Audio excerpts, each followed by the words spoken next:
Alors nous sommes à côté de Genève, dans un cadre, on va dire, bucolique, à côté de Moutons. Alors c'est ça qui est bien à Genève, c'est que c'est une grande ville, mais on a aussi le coin nature très rapidement avec la montagne et tout ça. Et donc comme il fait beau aujourd'hui et malgré le confinement, donc on pense à nos amis français qui sont des mesures de confinement très strictes. À Genève c'est un peu plus cool, on peut même dire c'est plus cool, hein, il n'y a pas d'enfermement. Et on est là donc pour vous expliquer la suite de notre programme, donc, qui est de la nouvelle chaîne Agora TV. Et je laisse présenter donc Nadia. Bonjour et merci David. Et, en fait, à la naissance, ils m'ont donné le nom Nadia Eva Majita. Et je suis née en Zimbabwe. Et dans le dialecte Shona en Zimbabwe, Majita veut dire merci. Et c'est comme ça que je veux me présenter avec la gratitude de pouvoir avoir des deuxièmes chances dans la vie, des deuxièmes opportunités parce que nous avons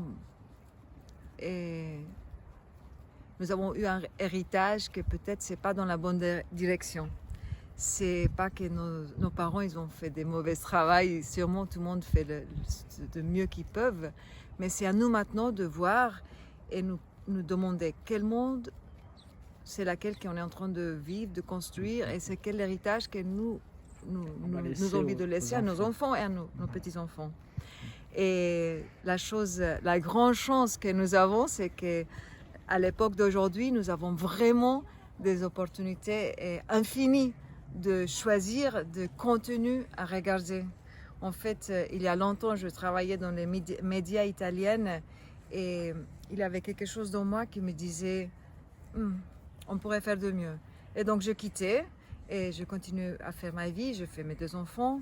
Et puis j'ai eu des traumatismes dans la vie et c'est là que je me suis rendu compte que l'éducation que nous avons dans cette société, ça ne nous prépare pas pour la vie réelle. Et c'est que la vie réelle, c'est de nous regarder au miroir ou de nous sentir et dire est-ce que je suis un être stressé ou pas stressé? Est-ce que je suis un être libre ou pas libre? Et quels sont les outils? Et puis d'un côté c'est difficile parce qu'on n'a pas hérédité, on n'a pas eu juste des outils comme ça pour la survie, on va dire. C'est pas que nous avons appris à l'école à méditer ou nous engager avec notre respire. Et donc nous avons le choix de comprendre que la joie en fait c'est dans chacune de nous. Et donc tout le monde qui est en train de nous regarder maintenant, je vous invite à juste à faire une petite souris. Alors Nadia, tu peux dire aussi aux auditeurs qui ne sont pas au courant, mais tu as énormément voyagé. Tu as vécu dans beaucoup de pays différents, tu parles un nombre incroyable de langues parfaitement. Et en fait, c'est une richesse que tu as eue donc, de pouvoir fréquenter beaucoup de cultures différentes. Et je pense que par toute cette expérience, tu vas pouvoir nous apporter les conseils pour cette chaîne. Voilà, on nous remercie, on est très contents en tout cas. Merci encore David. En fait, mon désir dans la vie, c'est peut-être de faire ma petite partie comme le colibri. On connaît bien l'histoire de colibri aussi grâce à Pierre Rabhi. Et faire un petit peu un pont, un pierre sur le pont vers la bonne direction et de vous apporter des choses que j'apprends dans des autres langues peut-être, mais aussi c'est une fait très important, c'est l'éducation que nous avons. Par exemple, l'école, aujourd'hui, tel qu'il existe encore, c'est construit par une époque que c'est obsolète maintenant. Et alors la question que je me pose, c'est pourquoi on est encore avec ces grandes divisions dans la vie. On se sent...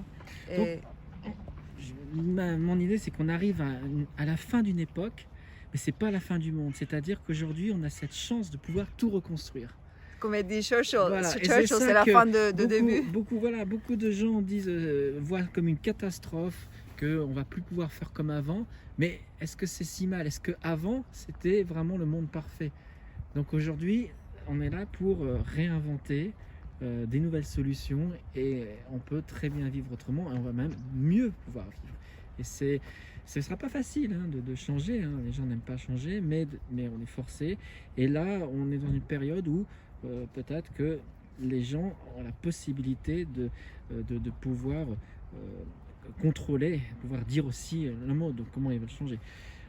C'est ça. Exactement, David. En fait, c'est ça. Le moment maintenant, c'est de comprendre que nous devons prendre notre pouvoir.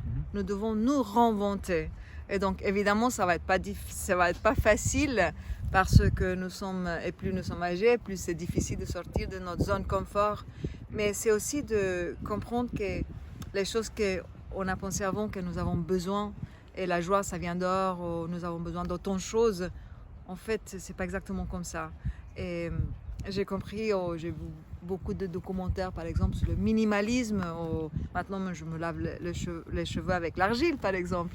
Donc, ce sont des choix qu'on peut faire. Et c'est chacun de nous, on fait des choix comme ça, on prend des choix et on implémente des habitudes différentes. On commence à vraiment à changer chacun de nous. Tout va changer. Je pense au fond de moi que c'est pas le pouvoir comme on l'entend, on pense que ça existe dehors. Non, c'est chacun de nous. C'est on vibre à une hauteur toujours plus haute, comme dans la gratitude magique. Et le monde peut changer. Si toi tu changes, le monde va changer. Si on change la manière dans laquelle on regarde les choses qu'on regarde changent. Et donc c'est le but de cette nouvelle chaîne de télévision, ce n'est pas uniquement d'informer, on informera, mais c'est surtout cette fois d'apporter des solutions, de laisser parler les gens, qu'ils ont des témoignages. Donc toi-même, tu es journaliste, tu vas faire des interviews, mais tu vas surtout expliquer ce que tu fais dans la vie courante et ce que tu peux apporter aux autres. Et je pense que tu as beaucoup de choses à nous raconter à ce sujet, à commencer par l'alimentation, tout ça, parce qu'on doit désapprendre. Exactement, David, c'est correct. On doit désapprendre et on doit se poser aussi des questions. Et je pense que c'est très important de ne pas perdre l'esprit d'enfant et la curiosité. Et donc, pas juste penser que les choses ils sont telles qu'ils sont parce que c'est comme ça. Non, c'est pas comme ça. Et les questions qu'on se pose autant d'enfants, c'est regarder le monde émerveillé. Et justement, on est à un endroit, on est à la ville et la campagne juste à côté. Nous sommes bien au bout du monde ici. Au bout du monde, au bout du monde.